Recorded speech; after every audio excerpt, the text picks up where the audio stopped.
Olá pessoal, sejam bem-vindos a mais um vídeo aqui do canal Plataforma Moretti. No canal são apresentados assuntos referentes à engenharia agrícola. Meu nome é Noel Azevedo Ponce de Paula, acadêmica do oitavo período do curso de agronomia.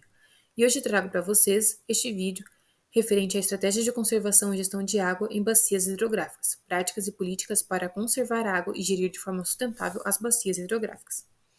Então, a gente vai falar sobre disponibilidade hídrica mundial, bacia hidrográfica, seu conceito e importância, práticas de conservação, políticas de conservação, gestão de bacias hidrográficas e, por fim, a conclusão.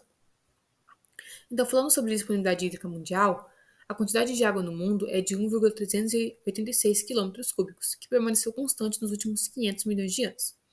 Desse total, 97,5% está nos oceanos e 2,5% do total constituído por água doce. Do total de água doce, 68,7% está sob a forma de geleiras e 0,27% está contido em rios e lagos, que é a forma mais acessível ao ser humano.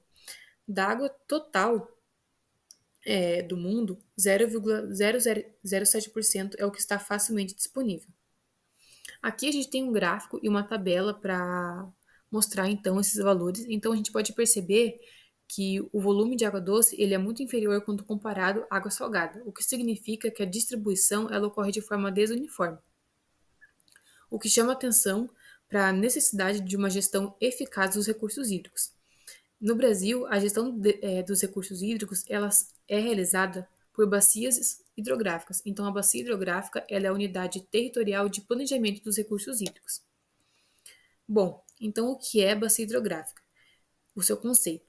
Entende-se por bacia hidrográfica de um curso de água as áreas delimitadas espacialmente pelos divisores de água, constituídos por uma rede de drenagem interligada, em que o escoamento converge para uma seção comum.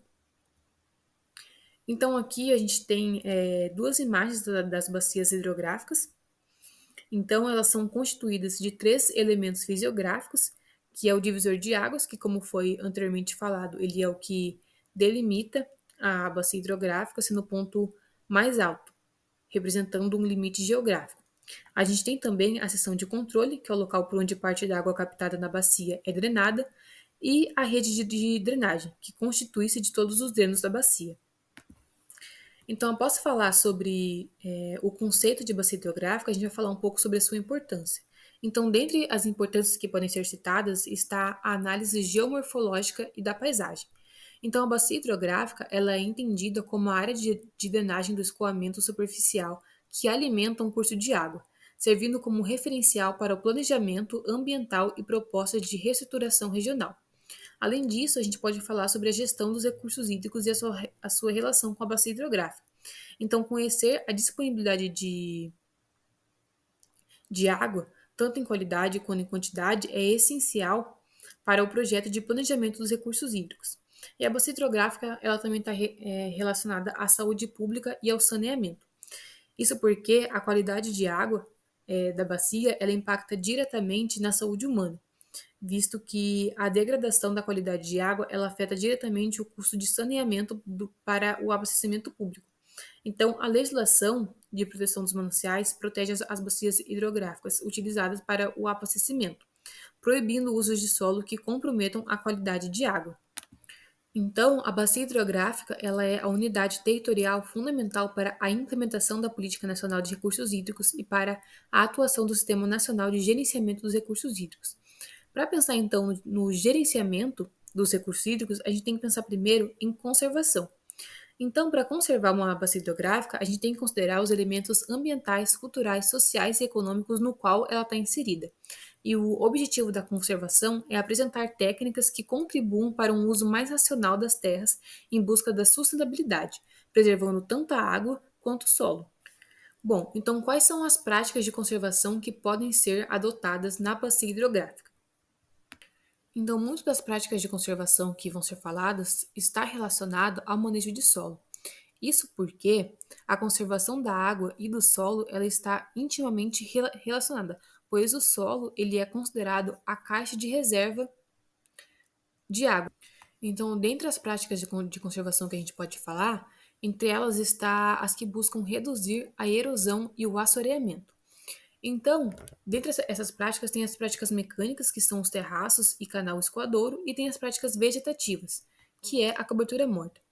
Então, os terraços e os canais escoadouros, eles servem para reduzir a velocidade do escoamento superficial. Isso atua impedindo que a água atinja energia suficiente para causar perdas do solo acima dos limites to- é, toleráveis, o que reduz a chegada de partículas de solo em rios ou em lagos. Nas práticas vegetativas, então, a gente tem a cobertura morta, também temos o plantio direto sobre a palhada, que eles minimizam a degradação e a erosão. A redução do assoreamento é muito importante para preservar a qualidade de água nos corpos hídricos. Isso porque a cobertura do solo ela promove uma maior interceptação da água da chuva, dissipando a energia, o que evita o impacto direto da água sobre o solo. Consequentemente, isso diminui a sua desagregação. Com a diminuição do escoamento superficial, ocorre a diminuição da erosão hídrica, que atualmente ela é o principal agente de degradação dos solos e, consequentemente, dos mananciais de águas superficiais, como nascentes, águas, rios e represas. Então, todos esses métodos eles são feitos com o objetivo de reduzir a erosão e impedir ou diminuir que as partículas de solo cheguem nesses corpos d'água. Há também outros métodos, como métodos que buscam melhorar a infiltração da água ou melhorar a eficiência do seu uso. Então, para melhorar a infiltração, busca-se reduzir a compactação. Isso porque, ao reduzir a compactação e aumentar a matéria orgânica no solo, ocorre a melhoria da estrutura do solo, o que favorece a infiltração da água da chuva. Com maior infiltração da água da chuva, o escoamento superficial ele vai ser menor. Então, com a diminuição do escoamento superficial, a gente tem um menor transporte de partículas de solo até as águas superficiais. E no uso eficiente da água, a gente pode falar sobre o uso racional sustentável, que tem como práticas o reuso da água, reduzir as suas perdas, aproveitar a água da chuva e a otimização das demandas. Então, além das práticas de conservação, a gente pode falar sobre as políticas para conservar água. Então, a gente vai falar de 4 políticas para conservar a água, entre elas a recuperação das matas ciliares. Então, as matas ciliares, elas margeiam rios e córregos e são essenciais para a proteção das margens, filtrarem a água e diminuírem a chegada de sedimentos nos rios. A gente também pode falar sobre saneamento básico como uma política de conservação. Isso porque a coleta e o tratamento de esgoto, eles são a falta deles é um dos maiores problemas na qualidade da água. Então, a melhoria do saneamento ela é fundamental para evitar que os corpos d'água eles sejam poluídos. A gente também pode falar sobre a importância da fiscalização ambiental. Então, é, isso pode estar relacionado ao saneamento, mas também a questão de atividades agrícolas e também sobre educação ambiental, que pode ser um dos pontos citados. Então, não desperdiçar água e respeitar a natureza.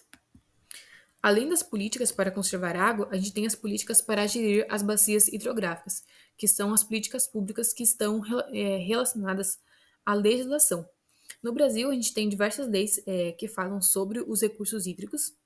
Então, dentre as leis, a gente tem a Lei número 9.483, de 97, que estabelece a Política Nacional dos Recursos Hídricos, PNRH, e ela traz diversas instrumentos previstos. Entre eles está a outorga do direito de uso, a cobrança pelo uso dos recursos hídricos, enquadramento dos corpos de água em classes de uso, plano de recursos hídricos e o sistema de informação sobre os recursos hídricos. A gente também tem a Constituição de 88, que estabelece a água como um bem de consumo. A gente tem o Estatuto da Terra, que estabelece a propriedade agrícola, que estabelece que a propriedade agrícola ela deve cumprir sua função social e preservar os recursos naturais.